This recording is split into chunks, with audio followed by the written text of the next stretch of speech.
So all of that, all of those things we just talked about, I think they just feel extraneous sometimes. Like I'm doing everything else for my health. I don't have time for that. And my summary for you right now is that those can't be just nice extras if you happen to get to them. Those things, regulating your nervous system, getting yourself back to a place of homeostasis with your nervous system and your stress levels, they have to be paramount. They are the only way that all the other things like your exercise and your food choices and your sleep and even HRT, all of those things will work only on top of a regulated and supported nervous system. It has to be a priority. I'm Jessica Vallant. I'm a physical therapist, women's health expert, and Pilates teacher, and my goal is to help all women feel strong, safe, and secure in their bodies. In this podcast, I'll share expert advice, facts, amazing guests, stories, compassion, and hope to help you meet your body in all seasons of life. Hi, and welcome back to Meet Your Body. Today, we are talking about how to nourish and support your nervous system and why that is truly so vital to your overall health. So before we jump into all of that, I want to let you know actually about a free 1-week program I'm doing that starts Monday, November 3rd, 2025. So if you're listening to this in real time, we start in just a few days. And this is a 1-week free program that's offering you emails, some videos, and some actionable tips on how to actually support your own nervous system. I am calling it Nourish. And these are tips that you can start doing right away. Simple things that you can start that will help you nourish your nervous system. I can't think of a more important time and a more important thing that we all could use right now. So I will have the link to sign up for that below. So let's talk about why it is so important to really nourish your nervous system. So I'm going to go back to my own experience first. And many of you know it because I've talked about it openly here. And I have previous podcast episodes all about my own chronic stress situation, my people pleasing tendencies, and all of those. So I'll have some of those links below as well. But I would say, so myself, my personality lends itself to kind of that chronic stress place. I am the quintessential eldest daughter. I was that one in school that always strived to get the high grades, to do all the things. I wanted to get into grad school as soon as I could. I knew I wanted to be a physical therapist. There are so many benefits to those personality traits, so I definitely don't say it as a detriment. I now understand looking back that those kind of tendencies can definitely set someone up for chronic stress and burnout. But again, there are a lot of great things to being that type of person. I thrive on to-do lists. I definitely was in that hustle like mentality place. I volunteered for all of the things. You know it. You're probably one of those people yourself.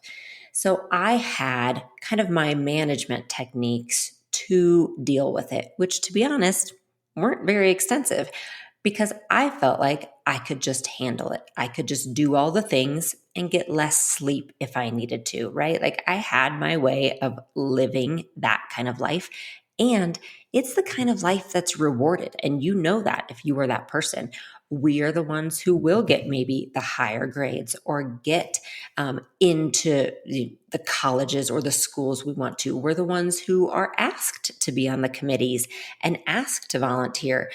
We strive for that. And that was me. Like I was rewarded in this hustle culture society that we have. I was rewarded for that behavior, for not sleeping, for working harder, working out harder, doing all the things, learning all the things, getting all the certificates, all of it. And I understood the need to take care of myself. And I did very much so. But to me, it looked a lot like doing all the right workouts, eating all the right foods, those kind of things. It didn't really look like any type of rest, right? That's what I was not good at, which I really am still not great at it. But that's what I wasn't good at. And I didn't quite see the value in rest. Even when I would sit down, and what I thought was resting was usually planning my next day or reading a book about a course I was on, anything like that. So it was rest that I wasn't very good at. I always had a purpose to kind of what I did. And then around 2019, and I won't go into all the details because, again, I have in the past, but 2019 was a really big, very hard year for my husband and I and our family. We had a death in the family. We took over care for my mother-in-law who had Alzheimer's. I had my hysterectomy that year.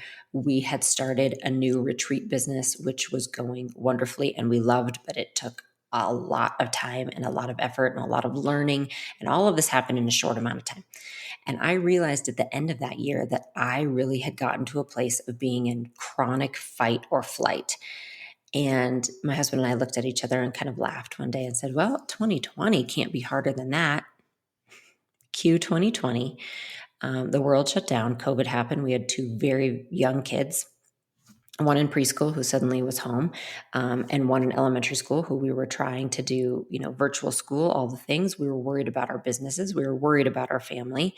And I truly went into a place I hadn't been before when it comes to my nervous system and stress.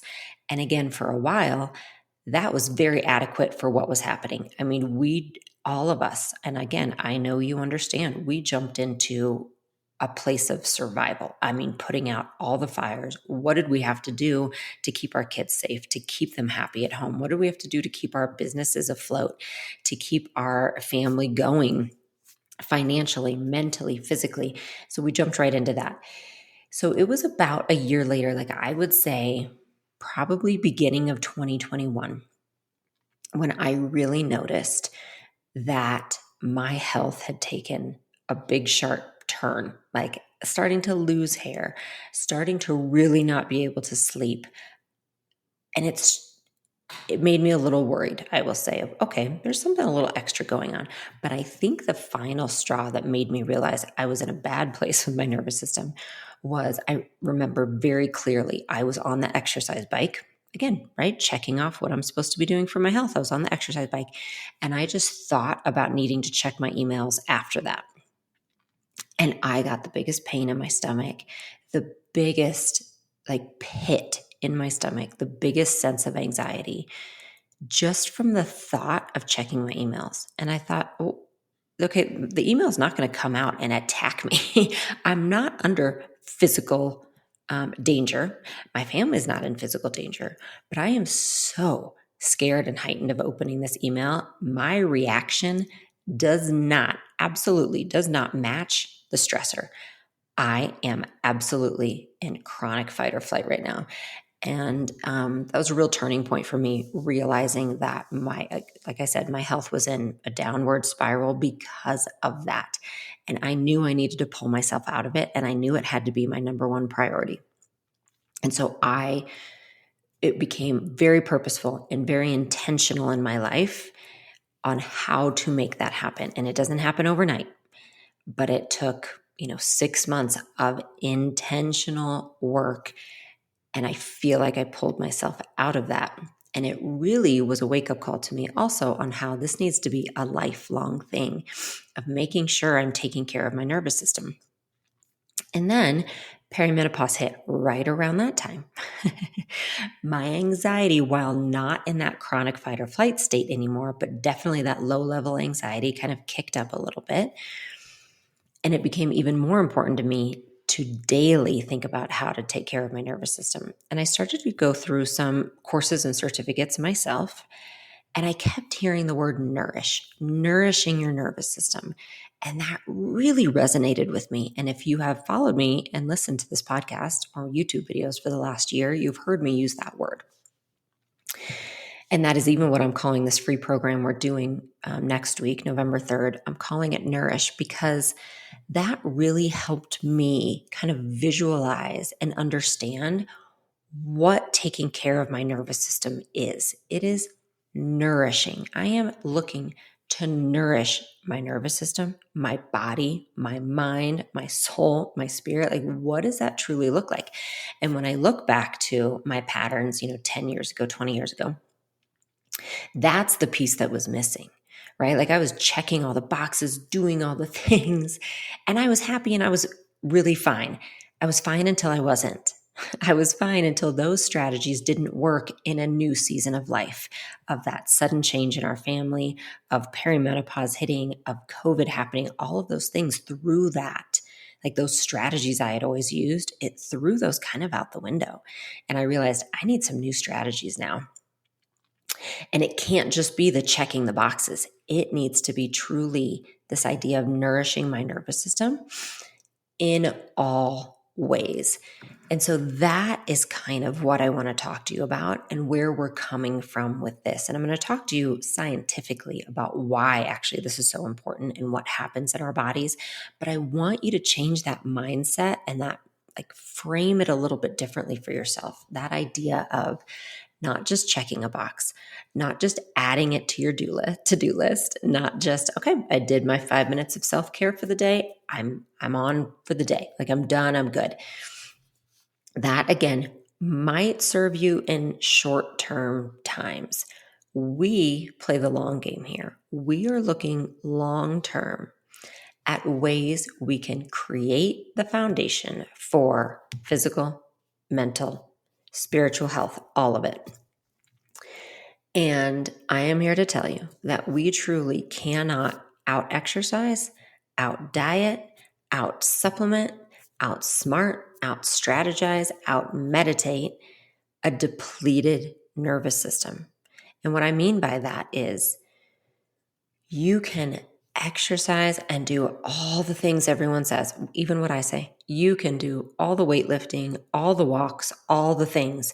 But if your nervous system is depleted, it can actually end up sabotaging you. Same with your diet. You can follow all the rules that everyone says. But if your nervous system is still in a depleted state, you might end up, for example, gaining the weight that you don't understand why you are because you're doing all the right things on the other side of the spectrum. Supplements, meditation, all of those things the same. If you're just doing it to check the box, doing it for kind of that self-care idea, but moving on and keeping all your other habits the same, and your nervous system is depleted, then it will end up holding you back. It will sabotage you. And so that is why it's so important. It is the bedrock of everything else we do. And it becomes even more important as we get older. And I think that's what I've really realized is as our hormones and our bodies change, I mean, they truly do. And we're going to talk about that and why that's so important. But as they change, this becomes even more important. And I just want to touch on this because I'm not sure if you're like me, but I sometimes have a hard time with this idea of, like, self-care because I think, you know what, I need to serve everybody else. Like, I don't have the privilege of that, of self-care, because I am in this place where I need to give back to so many other people. Like, it feels selfish almost. That idea of having that self-care box, it can feel that way. It can feel very selfish, I'm sorry. And again, I want to just reiterate, and I want to keep putting this in your mind, that you truly cannot find your optimization of health that you might be looking for. Find your longevity, find your vitality. You can't ultimately serve others if you are not lifting yourself up as well. And that is where this nourishment comes in. And that helped me as well to, again, kind of put that spin on it of, okay, I can put this into place in all aspects of my life and all the things that I'm doing. I can use that thought of how am I making this nourishing versus depleting? And then I will still have time for that essential and important piece to me of giving back to others. So make sure that you're kind of remembering that a part of our health really is community. And community includes you as well. You need to take care of yourself so that you can also be there for other people. So let's talk about something, and we're going to kind of switch to that scientific place here so that you understand actually physiologically what is happening. So we have something. Are you ready for the big words? We have something called the HPA axis. That stands for hypothalamic pituitary adrenal axis. All right. Your hypothalamus up in your brain, your pituitary up in your brain, and your adrenals, which are actually down around your kidneys. And they have a communication and an axis between them all. And it's a very complex endocrine system, and it plays a crucial role in regulating your body's response to stress. Okay. And I will not get into all of the hormones that are controlled here and how they're relayed and released and all of that. But it's a very complex system that involves many hormones. And what happens is when there is a stressor in your life, it could be a physical stressor, it could be an emotional stressor, anything that is a stressor for you. And I want you to keep in mind, stressors can be good things as well. If you have ever planned a wedding, you know, like, this is a great, exciting, fun thing. And also, oh my goodness, it is stressful, right? So just use that as an example. It can be good things as well, but anything that causes that stress in your life. When there's a stressor, it will set off a cascade effect of hormone release through these structures we just mentioned. So it helps us to adapt properly to the stressful situations in our lives, and it brings us back to homeostasis. So all you need to know is that when there is a stressor, which do happen, stressors happen, and I want to say that as well, it just means you're a human being if you experience stress. That's what that means. All humans experience stress in some way, shape, or form. So we can't expect to completely remove stress from our life, and we don't expect that. What we do expect, what we do want, is that when a stressor happens, our HPA axis and our system acts as it should to release cortisol, our hormone, which then gets processed in our body because the stress moves out of our body and we come back to homeostasis. So there's two pieces that happen when we have a stressor. We need to react to the stressor. Our body releases all the hormones needed to react properly to that stressor. And then the second piece is it brings us back to regulation, back to homeostasis. All right. And so we use this example a lot, but I think it can be helpful. Think back, hundreds and hundreds and hundreds, even 1,000 years ago. Stressors for people were things such as, I need to collect food, right? I need to go collect food, those kind of things. Let's say a stressor happens. Let's say a bear comes. Okay, that is a stressor. Your body reacts accordingly. It's fight or flight. You're going to fight or you're going to flight.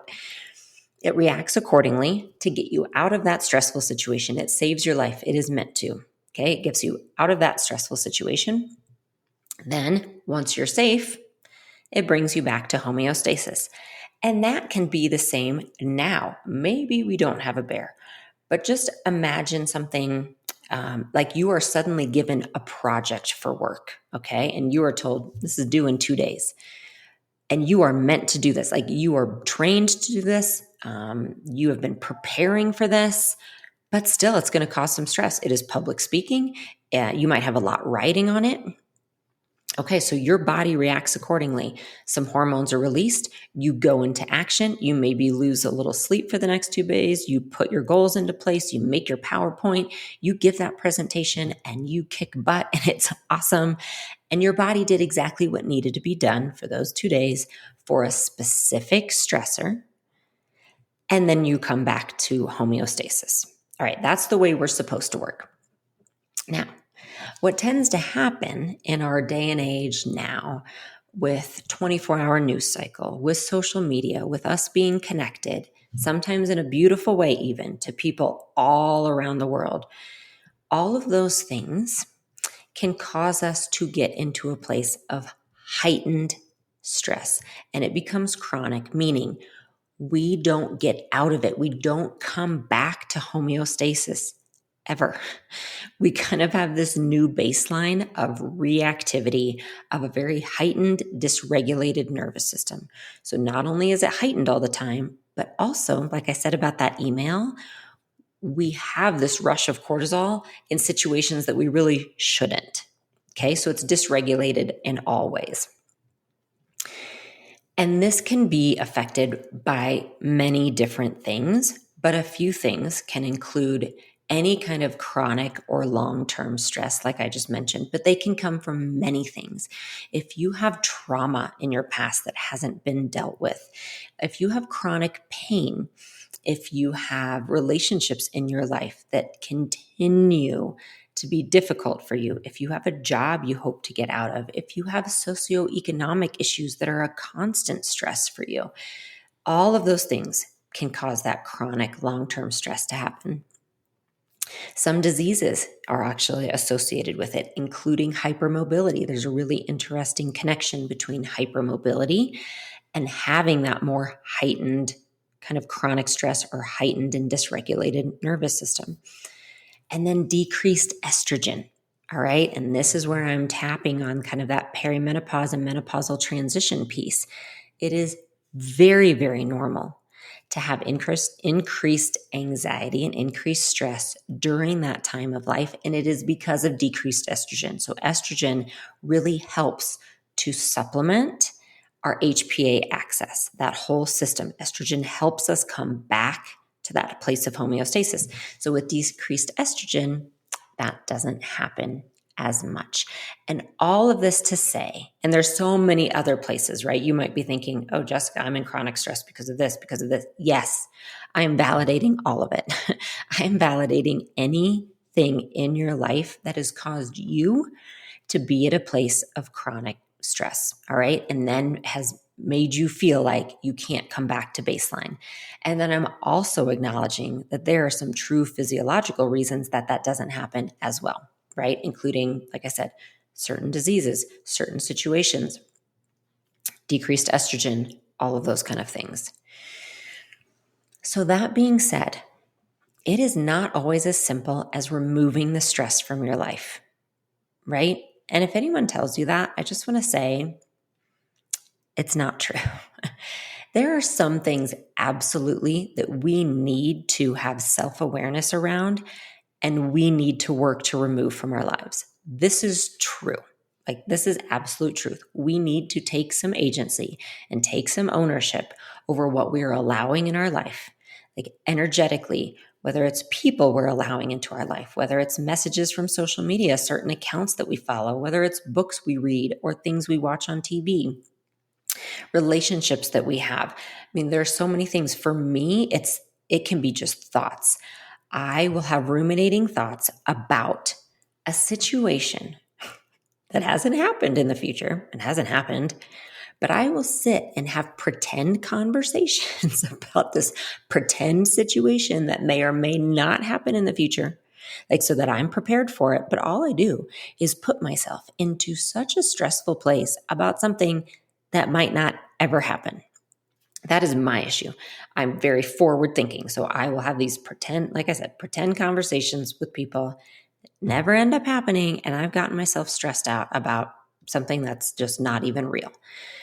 You might be the opposite. You might have like ruminating thoughts about a conversation you had a week ago that you go back and forth, around and around about how you wish you would have,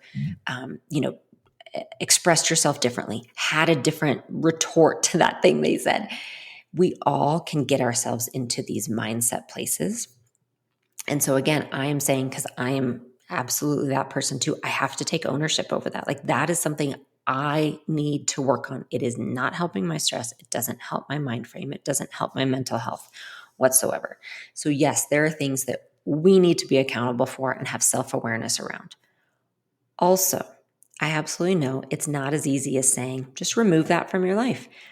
It might be a person as close to you as a partner or a child, a spouse, a parent who can be the source of a stressful, hard relationship. I know you can't always just remove that. And I'm not even saying that's the recommendation, but I know that, and I want to acknowledge it. It might be a job that you feel like, I can't leave this job. It's supporting my family, but it's causing me a lot of stress, right?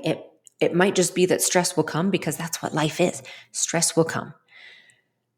What I'm saying is we need to find ways, and it might be in other ways. Maybe you can't change your job, but can you still nourish and support your nervous system in all other ways so that when the stress comes, you can deal with it in a more proper and healthy way, and you can come back to homeostasis, that you can come back to that place of a regulated nervous system. So I think it's really important to understand that. We are not saying that we necessarily can remove all the stress from our life, and I'm not even saying that we should. I am saying that we need to recognize that we have a role to play in nourishing our nervous system, keeping it healthy and regulated, and helping it then come back to homeostasis, to come back to a regulated place after the stress occurs. So here are some things that you can do, and we will talk about this more. I'm going to give you really, again, actionable steps, even a checklist. If you're like me and you like a checklist, I'll be giving you a checklist in my free 7-day program we do next week. But also, here are some things that you can just start to consider, all right, when it comes to your own life and nourishing that nervous system. So one is deep breathing. And you might be like me, and a few years ago, I would just roll my eyes every time I heard that. Yes, of course I breathe. I'm human. I'm here. Of course I'm breathing. And I will tell you automatically, and again, you might know my medical history and medical trauma that I have that started when I was 8 years old. So it's deep seated in me. And automatically, every time I go, before I take a medical test, before I have blood drawn, I kind of stare off into space and I take deep breaths. It is automatic. And I realized that is my nervous system coming back to itself. That is me self-regulating. Deep breathing has some of the most vast research around it when it comes to the proof and how we know it is one of the quickest ways to get your nervous system to a regulated place. And there are many different ways to breathe. So I don't want you to worry about that. I don't want you to look up the very best way unless that feels calming to you. But don't add more stress to your life of trying to find always the best way to do things or the only way to do things. Just take deep breaths. Taking 5 deep breaths before you answer an email, before you answer a text, before you answer a question, before you jump into an argument, before you post a social media comment, before you walk into a tough appointment, before you walk into a tough Zoom meeting, in the middle of a Zoom meeting if you need to. No one will know half the time you're doing it. Taking those 5 deep breaths truly will feel like magic and is one of the most accessible ways, because we can all do it, one of the most accessible ways to immediately calm and regulate your nervous system. I do inhale through the nose, exhale through the mouth. That's what works for me most of the time. And then sometimes I find myself just inhaling through my nose, exhaling through my nose. And again, I don't think of either as right or wrong because I'm taking deep breaths. I'm coming back to myself. I am pausing and I'm finding myself in the present moment. So deep breathing, do not pass by the importance of that. The next is something called vagus nerve massage. And instead of getting into it here, I'm going to put a link below. I have a really simple tutorial on how to do vagus nerve massage. This also is accessible to all of us at any time. Just takes 3 to 5 minutes. You can do it on a plane, in your office, in the car when you're stopped at a car. You can do it on a walk. I do it in front of my red light. Again, anytime. And it involves your vagus nerve, which is the largest cranial nerve of the body, and has a really important role when it comes to regulating the nervous system. And you'll just find it in your neck, and it's really simple, basic neck massage you can do. So I'm going to have that link below because that's really powerful. The next is dietary changes. And instead of talking to you exactly about what you should eat, which, yes, there are anti-inflammatory foods, and we will touch on it, but I want to talk to you about the more important piece to this when it comes to nourishing your nervous system. Think of foods that really do kind of nourish you or lift you up. Just have intention around that. So that might mean cutting down things like sugar. That might mean lifting things up, like really colorful, bright foods. It might mean a variety of things, but I want you to just be kind of intentional about that. But in addition to what you're actually choosing to eat, I want you to think about how food fits into your lifestyle. When are you eating? How are you eating? Is it really quick on the go? Is it always in the car? Is it always at your desk? Or are you taking time to have a meal? Are you taking time to sit down either by yourself and intentionally eat your food or with people you love and having big laughs. Like truly, there will be a difference if you're in an office. There is a difference between sitting by yourself and eating in front of the computer and sitting at a table with your coworkers having laughs about the day. And I'm actually not saying either is better than the other because it's going to be different depending on who you are and your personality and your needs that day. But think of it, instead of thinking, oh, I have so much to do for work, I just have to go to my desk. Think instead, what's going to nourish me in this moment? Actually, with my lunch, like what is going to nourish me? Is it sitting with my coworkers and just laughing and having a break from the day? Is it actually sitting at my desk and, possibly getting that process done or that project done because then I can leave work early to get home, to have a few extra minutes to go for a walk in the sun, like only you know, but reframe it that way. Like how are you eating? Are you eating a full breakfast in the morning or do you skip breakfast and only have coffee and go straight to lunch? Like that is a huge one that all of us need to work on. A big nourishing breakfast. And I don't even mean like a huge brunch with lots of food. I just mean, is it nourishing you? Is it colorful? Is it more than just a bar on the go? Is there something you can do to make your meals look like we eat with our eyes first? Can you add more color? Can you add microgreens? Those kind of things. Can you make your meals more nourishing? And that can have a really big, actually, effect on your nervous system. And a piece of that I want to comment on is alcohol. Just again, looking at your habits around that. Are they nourishing? Are they depleting? So instead of even thinking of, oh gosh, is that single glass of wine I'm having every night good for me or not? Think about it this way. Are you having that glass of wine because you are so stressed, you're so depleted that you are just looking for something to kind of tamp down that emotion, or you're just doing it because you're like, give me that wine, I'm so stressed, I need a glass? Is that the mindset you're coming from? Or are you coming from the mindset of, oh my gosh, I am going out with some of my favorite people tonight, and I really am excited to have a glass of wine with them and have some laughs? Or again, it's okay if you're by yourself. I am going home for the night. I am nourishing myself. I'm going to make myself this beautiful meal that I love. And I love this glass of wine. And I'm going to have that. And I'm going to sit and enjoy it and read my favorite book. And I hope you can kind of hear and even feel in your body the difference in those two things. And this was a real eye opener for me too, the first time I heard it and framed it that way. Because I'm always looking for the science and the research. Is alcohol good for you or not? Is it good? Like, is this good for me or not? Just yes or no. There's nuance to it. There just is. And we need to approach things with that nuance. And for me, it was really helpful around food and around alcohol to say, how am I approaching this? Like, why am I going for this? And is it from a nourishing place that's actually going to bring me up and really feel like that cozy blanket of nourishment? Or is it going to actually, am I coming at this from a place of depletion? And is it going to maybe deplete me a little bit more? Those are the questions to kind of ask. Another thing that can help is movement, right? We're never going to have any conversation around here probably without addressing how movement may or could help.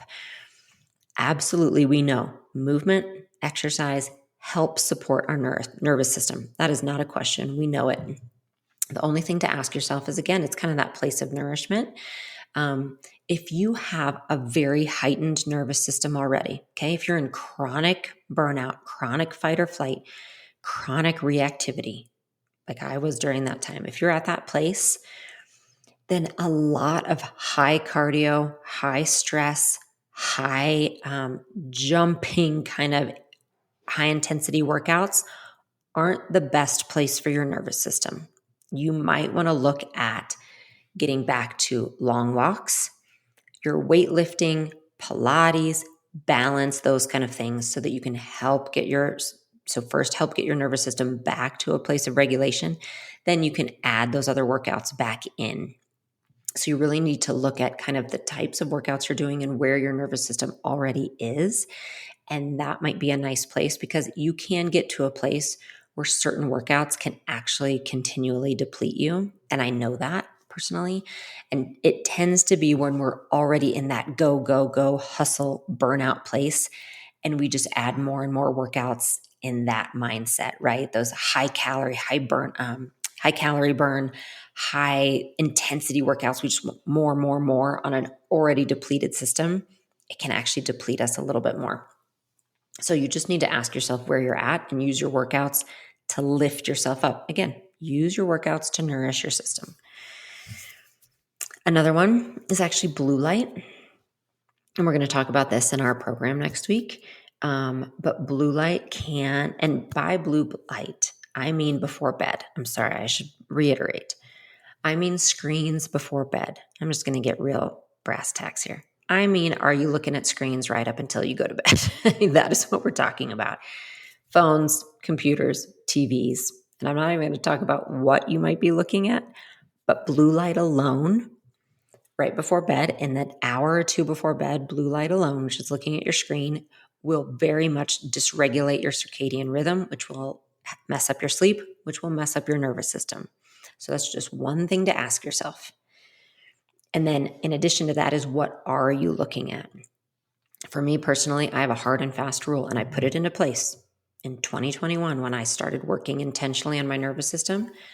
I do not look at anything on my phone after dinner.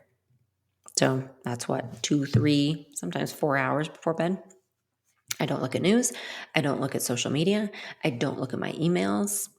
I don't look at any of that because I can't respond in the moment, right? I could, but nothing good comes from me responding in the moment. I can wait to the morning. So for me, there's nothing that's an emergency in that situation, but I might feel like I need to respond.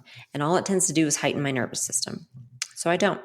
I will use my phone for a Kindle to read books. And even that I need to work on because I like to read my book up until bed. And that isn't good because it's still blue light. So I'm working on actually going to just real books and not my Kindle before bed. But those are the things to ask yourself. Ask yourself, can I at least decrease the screen? Can you start like a half hour before bed? Turn the screens off. And then things like social media, emails, things that really get you riled up, shut them down for a few hours before bed. And then really my last point is social media as a whole and news. Only you know what it does to you. Only you know what your algorithm feeds you. Only you know how often you're there. But that's a really good one to look at. Like first, maybe you unfollow accounts that aren't nourishing to you. Maybe you limit the amount of time you're on them. Again, it's just something to audit. Like just do a little self-audit on that because it's a big one in this day and age. So all of those things we just talked about, I think they just feel extraneous sometimes. Like I'm doing everything else for my health. I don't have time for that. And my summary for you right now is that those can't be just nice extras if you happen to get to them. Those things, regulating your nervous system, getting yourself back to a place of homeostasis with your nervous system and your stress levels, they have to be paramount. They are the only way that all the other things like your exercise and your food choices and your sleep and even HRT, all of those things will work only on top of a regulated and supported nervous system. It has to be a priority. And so hopefully those tips help you. Hopefully it helps, again, shift your mindset a little bit. Think about how can you nourish your nervous system? How can you make things feel a little more like that cozy blanket, that warm cup of tea, your favorite book? How can you make the moment you're in, the present moment, feel a little bit more like that? So again, I will have the link below if you want to sign up for that 1 week free program we have. It starts November 3rd.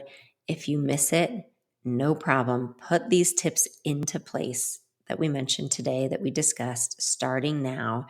And I promise it will help your overall health and help your stress levels. All right, I'll talk to you soon. Thanks so much for listening today. I would love it if you could take a moment to subscribe, rate, and review this podcast. It means a lot to us and it helps our content get out to more women who need it. You can find more of my resources at my website, jessicavallant.com, or find me on YouTube at Jessica Vallant and Instagram at Jessica S. Vallant.